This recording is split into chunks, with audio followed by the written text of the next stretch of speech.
আরে শফিক, তুই কই যাস? তোমার বলছিলাম না বাজারে একটা দোকান দিব, মানুষের তো দেখি কিছু টাকা পয়সা ধার লওয়া যায় না। আরে ভাই, আমি থাকতে তোর অন্য জায়গায় দোকান দিয়ে লাগবো কি লেগে? আমার বাজারে চাউলের আড়তের একটা বিজনেস আছে, তুই জানোস।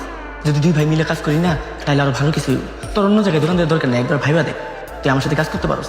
কি করবি? আচ্ছা ঠিক আছে ভাইয়া। এই, আপনি কি পাগল হয়ে গেছেন নাকি? কি হয়েছে? আর কারো পাইলেন না আপনি? এরই পাইছেন কাম করার লিগা। আরে ও আমার ভাই হয়। ও আপনার ভাই, এটাই তো সমস্যা। আপনি আজ করে কাজে নেবেন, কালকে দেখবেন যখন ওর মন চাইবো কাজে যাইবো, যখন মন চাইবো কাজে থেকে চলে যাইবো। আবার দেখবেন ওর টাকার প্রয়োজন হয়েছে, ও কেস থেকে আপনার না জানাই টাকা নিয়ে নিছে। এমন আবার হইতে পারে ও কোনো সময় কাজেও যাইবো না, আপনি কিছু কইতেও পারবে না, কারণ ওই যে ও আপনার ভাই। আরে এটা তুমি কেমন কথা কইতাছো?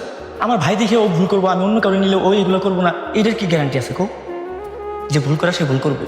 আরে আপনি আমার কথা বুঝতেছেন না কেন? আপনি আমার কথা বোঝার চেষ্টা করেন। শুনেন, ও আপনার ভাই। আপনি আজকে ওরা নিজের সাথে ব্যবসাতে নিবেন, 2 দিন পর আইসা করবো কি এই ব্যবসাতে ওর ভাগ লাগবে। এইটা তুমি একদম ঠিক কথা কইছো, এইটা আমি ভাইবা দেখিনি। এখন আমি ওরা না করবো কেমনে? ও তো মন খারাপ করবো। শুনেন, আমি আপনার একটা বুদ্ধি দেই। আপনারা ডাক দেওয়া কইবেন এখন আপনার অনেক ঋণ আছে।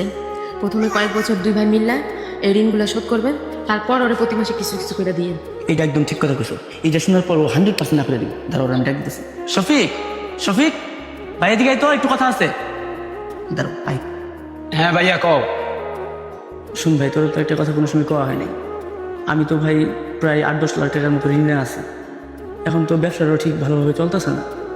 আর তুই যদি আমার সাথে কাজ করস, 2-4-5 বছর তোর এমনি এমনি করতে হইব আমার সাথে।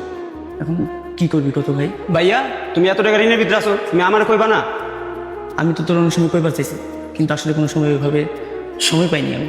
ভাইয়া আমার বাগের যে জমিটা আছে ওটা তুমি বেচা দাও, বেচা ঋণ শোধ করো, আর বাদ বাকি টাকা দিয়া আমাদের ব্যবসাটা বাড়াই। এটা তুই কী কর ভাই?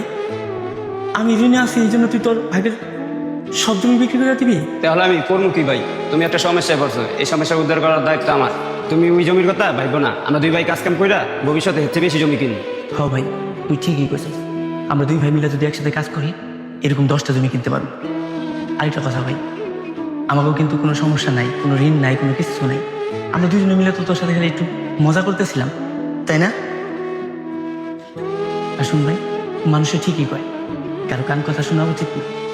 যদি কারো কান কথা শোনা হয়, তাহলে নিজের মধ্যে আরো ঝামেলা তৈরি হয়। তুই তাড়াতাড়ি রেডি হ। আচ্ছা ভাই তুমি একটু দাঁড়াও, আমি যাইমু আর আমু।